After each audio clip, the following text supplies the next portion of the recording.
Filosofi hidup Sikabayan.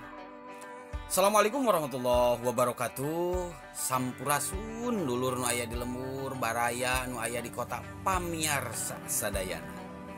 Di video ieu simkuring baris ngababar luas ngeunaan filosofi hidup Sikabayan. Tapi ieu seseueurna penjelasan bade ku bahasa Indonesia supados seueur anu ngartos biar banyak yang mengerti gitu. Selain orang Sunda supaya mau juga mendengarkan cerita ini. Bukan cerita, filosofi hidup dibalik hidup Sikabayan ya. Siapa tak kenal Sikabayan, tokoh dalam dongeng masyarakat Sunda. Pada tahu lah. Namun sayangnya sering disalahpahami sebagai sosok yang bodoh dan malas. Nah, itu makanya saya tergerak untuk membuat video ini. Karena banyak yang menganggap bahwa Sikabayan itu bodoh dan malas. Terus ada yang bilang bahwa Sikabayan memang orang Sunda, tapi orang Sunda bukan Sikabayan. Ah, ini pembelaannya. Sikabayan orang Sunda, tapi orang Sunda bukan Sikabayan. Jadi kalau Sikabayan dianggap bodoh dan malas, ya itu bukan karakter semua orang Sunda. Hanya Sikabayan saja kalau dikatakan demikian. Walaupun sebetulnya tidak begitu juga untuk Sikabayan. Nah, di balik sikap Sikabayan yang lugu itu sebetulnya leluhur orang Sunda menciptakan sosok Sikabayan untuk menggambarkan filosofi dan world view orang Sunda yang sangat spiritual. Sayang tak banyak orang yang menangkap sisi ini. Oke, berikut ini beberapa filosofi hidup di balik sikap Sikabayan. Hiji atau yang pertama, geus teu nanaon kunanaon. Naon dia maksudna ya? Geus teu nanaon kunanaon. Artinya tidak terpengaruh oleh apa-apa. Sehari-hari Sikabayan hidup dengan gembira, tak pernah dikhawatirkan oleh hal-hal dunia dan hiruk pikuk kehidupan. Kemalangan tak membuatnya bersedih, kegembiraan tak membuatnya euforia. Menurut malu puasa. Menurut Kiai Haji Jalaluddin Rumi, menurut Kiai Haji Jalaluddin Rahmat, kalau nggak salah ini ketua yayasan Al-Mutahari, saya pernah ke sana dulu. Salah satu inti dari ajaran kebahagiaan yang diajarkan dalam psikologi modern maupun ajaran-ajaran sufi klasik adalah ini, sikap ini. Geus teu nanaon kunanaon. Tak terlalu sedih ketika ditimpa kemalangan, tak terlalu gembira ketika mendapat kesenangan. Geus teu nanaon kunanaon. Karena baik kesenangan maupun kemalangan adalah sementara. Datang dan pergi dalam hidup kita. Ketidakbahagiaan disebabkan ketidaksiapan kita menerima dan melepas yang sementara dengan rela. Ketidakbahagiaan disebabkan ketidaksiapan kita menerima dan melepas yang sementara dengan rela atau ridho. Gitu kata Jalaluddin Rahmat. Simak saja semua cerita Sikabayan, penuh dengan kesenangan dan kebahagiaan. Tak ada kisah sedih atau bahagia yang berlebihan seperti dalam cerita film India atau sinetron. Kalau di film India apa? Banyak yang berlebihan lah. Komalamun lutna, aduh, ampun. Kesenangan, obok, kaciri tenepi nanti. Itu berlebihan. Sikabayan manteu najan sok aya kadang-kadang ketika sedihun, naas, apes, tapi dah itu berlebihan Sikabayan. Tetep beda pika serieun. Dongeng Sikabayan mah erek caritana kumaha oge dibawaanna teh. Malahan mah dina video simkuring sata acana aya lalampahan si Abah Kabayan anu gagal nikah, tapi kulantaran caritana aku hanya A saja, huruf vokalna ku A saja nya. Jadi henteu pika kusingeun, henteu pika sedihun, anger pika sedih. Selanjutnya yang kedua nih, hehei dedeh tah eta. Hehei dedeh ini biasanya dilontarkan si kabayan ketika menyaksikan atau mengalami kebahagiaan atau kesenangan. Nah, makanya ada ungkapan dalam bahasa Sunda, hirup mah hehei jeung dedeh. Mun keur seuri capek seuri, mun keur ceuri capek ceuri. Nah, makanya daripada capek hirup makanya daripada hirup orang capek dipakai cerik, mending keneh capek dipakai seuri. Sarua capek tapi nya. Hidup itu tak selalu kesenangan dan kesedihan. Jika sedang menangis akan capek nangis, ketika tertawa akan capek tertawa. Semua saling berganti. Jadi enjoy aja lah. Makanya heureuy atau guyon menjadi menu utama orang Sunda seperti terlihat dalam sosok kabayan. Dari guru, penghulu hingga kiai cenderung mengandung unsur heureuy dalam cara mereka menyampaikan pesan-pesan. Bahkan agak sedikit cawokah alias menyerempet hal-hal dewasa yang dalam bahasa Sunda disebut jorang. Berbeda dengan tradisi wayang kulit atau cerita Mahabharata dan Ramayana yang aslinya dari India. Dalam pagelaran wayang golek Sunda, tokoh cepot yang bodor sepertinya jauh lebih mendapatkan perhatian dibanding Arjuna, Gatot Kaca atau tokoh serius lain. Ditunggu-tunggu pan Gatot eta si cepot. Saluar nanti sok geus peuting eta masih cepot. Omo lah mendalangna jaman baheula Bapak Dalang Asep Sunandar Sunaria ditungguan si cepot. Nah kitu kunaon ieu teh? Hal utama dalam sikap hidup si kabayan dan filosofi hidup orang Sunda adalah memberikan keceriaan dan kebahagiaan kepada orang lain. Tah eta Pak. Kulantaran si cepot sok pikaserieun jeung si dawala panan. Jadi ditungguan tah kitu oge si kabayan. Selanjutnya filosofi dalam hidup si kabayan itu ada menangis saat gembira, tertawa di kala duka. Nah, salah satu cerita populer dari legenda si kabayan adalah ketika berjalan di tanjakan dan turunan. Saat kabayan menaiki jalan menanjak, dia tertawa senang. Sebaliknya, ketika menuruni pudunan alias turunan, dia malah menangis. Gitu. Melihat sikap yang aneh itu, teman seperjalanannya bertanya keheranan. Kabayan?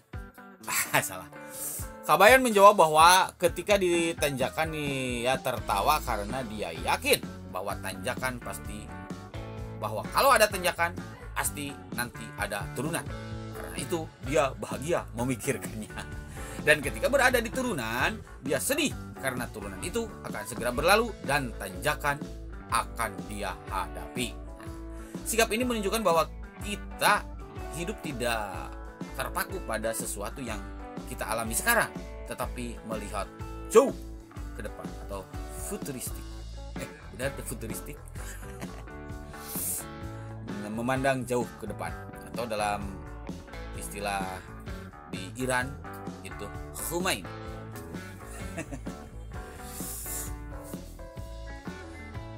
Selanjutnya filosofi di balik hidup si kabayan ini ada teu daya teu upaya. Lengkapnya abdi mah teu daya teu upaya mung ngiringan kersaning anjeun. Nah, ini ungkapan yang artinya kira-kira sama dengan la haula wala quwata illa billah.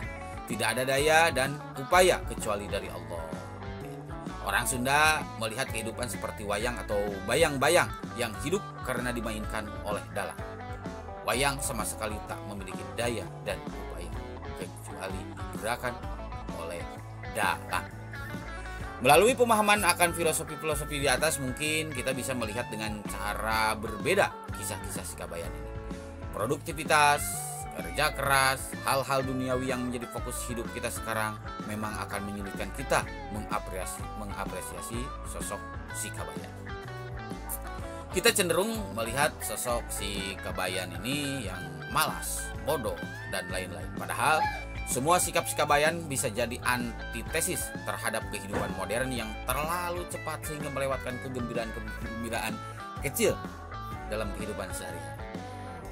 yang sebetulnya masih bisa dinikmati oleh si Kabayan. Mengapa kita tidak bisa? Di barat kini tengah ngetren gerakan diselarasi pelambatan hidup, misalnya dengan berjamurnya pusat-pusat yoga dan meditasi, slow food dan lain-lain. Dibuat slow, dibuat santai biar hidup terasa lambat. Misalnya ada satu kisah tentang Kabayan ngala atau mengambil ngala tutut, sejenis keong sawah yang bisa dimakan dan mengandung protein tinggi. Enak sekali pokoknya, tutut. Sudah berjam-jam Kabayan masih saja jongkok di pematang sawah dan tidak mau masuk ke sawah sambil memandang air yang menggenang di sawah yang masih basah itu. Melihat sikap si Kabayan yang aneh itu, mertuanya atau mitohana si Abah Jago bertanya mengapa dia tidak juga turun ke sawah. Kabayan menjawab bahwa dia tidak mau turun ke sawah karena air di sawah dalam sekali. Saking dalamnya, dia bisa melihat langit di permukaan air sawah. Cerita di atas sering dianggap sebagai cerita bodoh si Kabayan. Masa dia takut masuk ke sawah karena dia menganggap airnya dalam gara-gara melihat bayangan langit di permukaannya. Padahal jika kita renungkan, kisah ini menyindir kebodohan kita dalam memandang hidup. Kita sering ketakutan oleh kehidupan dunia yang sebetulnya adalah bayang-bayang. Seperti juga bayangan langit di permukaan air sawah. Kita sering khawatir kehilangan pangkat, jabatan, atau kekayaan. Padahal semua itu bayang-bayang yang pasti akan hilang. Kalau Kabayan takut oleh bayang-bayang langit, itu sebetulnya menyindir kita yang selalu ketakutan oleh bayang-bayang duniawi, sesuatu yang tak nyata dan pasti hilang. Cerita ini mengingatkan saya pada kisah Sufi Nasruddin Khoja. Suatu saat dia meninggalkan keledainya di tengah gurun pasir. Ketika dia kembali, dia tidak menemukan keledainya. Ketika seseorang bertanya kepada Nasruddin, di mana tadi meninggalkan keledainya? Nasruddin menjawab bahwa dia sangat yakin bahwa di tempat itulah dia meninggalkan keledainya. Sebagai tandanya, dia menunjuk awan di langit. Saya simpan keledai saya tepat di bawah awan itu. Swear. Ya swear. Kisah ini terlihat sama bodohnya dengan Kabayan. Masa awan dijadikan patokan tempat keledai ditempatkan? Padahal awan kan bergerak, tidak bisa dijadi patokan sebetulnya. Tapi seperti itulah sebetulnya seringkali kita menjalani dan memandang hidup. Kita sering menambatkan sesuatu harapan pada patokan yang tidak abadi. Kita menambatkan kebahagiaan pada sesuatu yang sementara, bergerak, dan bisa hilang. Padahal kata Bapak Dalang Asep Sunandar Sunaria itu, jadi tidak ada yang abadi. Hanya satu yang abadi, itu adalah ketidakabadian. Lanjut, sosok Kabayan selalu ada di setiap budaya, diciptakan oleh leluhur kita untuk mengabadikan kebajikan, untuk mengabadikan kebijakan sebagai warisan untuk generasi-generasi berikutnya. Seperti juga sosok Nasruddin Khoja dalam tradisi Sufi. Dalam tradisi Sufi ada satu istilah yang saya lupa, yang menggambarkan bahwa sufi-sufi yang ilmunya sudah tinggi suka berpura-pura jadi orang yang bodoh. Nah, agar mereka bisa memberikan nasihat kepada banyak orang dengan cara yang bersahaja, tanpa menggurui. Sebagian orang yakin bahwa Nasruddin Khoja adalah sufi besar. Jadi mungkin juga kalau Kabayan itu adalah seorang sufi. Mungkin. Pakai tanda tanya. Nah, selain sikap hidup yang asketik di atas, kualitas Kabayan yang jadi filosofi dalam kehidupan sehari-hari, misalnya cager, yang artinya sehat fisik dan rohani. Bager, baik hati. Pinter, cerdas. Motekar. Nah, motekar ini kreatif. Keren ya, motekar, kreatif. Basajan, naon basajan teh? Sederhana atau sahaja. Sundana mah basajan. Terus aya deui handap asor. Handap asor itu rendah hati. Handap asor DP rendah hati. Ya itulah tadi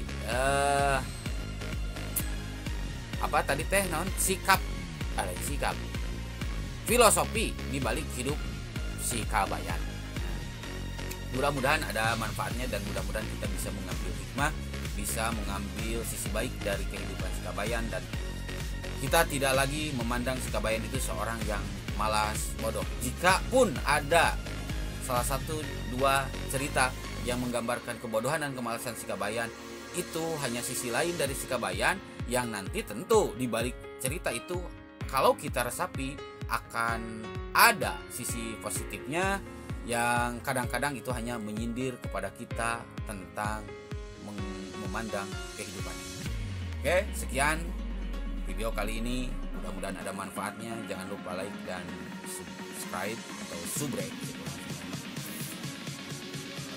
Kak dulur nu aya di lembur beraya nu aya di kota, pemirsa sadayana syukur jamit pungkur amit mundur. Wassalamualaikum warahmatullahi wabarakatuh. Permios.